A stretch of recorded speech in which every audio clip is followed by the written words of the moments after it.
الصلاة والسلام علیک یا رسول اللہ وعلی آلک و اصحابک یا حبیب اللہ۔ الصلاة والسلام علیک یا رسول اللہ وعلی آلک و اصحابک یا نبی نور اللہ۔ وکل انسان الزمناہ طائرہ فی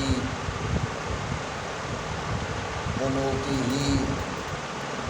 اللہ تبارک و تعالیٰ نے قرآن مجید فرقان حمید کی سورۃ بنی اسرائیل آیت نمبر 13 میں ارشاد فرمایا، ترجمہ کنز ایمان،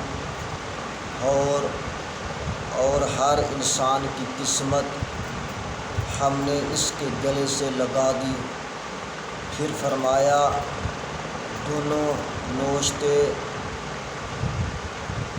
لپٹے ہوئے ہیں۔ اے ابن آدم، جب تک تو زندہ ہے تیرا صحیفہ کھلا ہوا ہے، اس میں جو چاہے سوچ و بچار یعنی عمل کر۔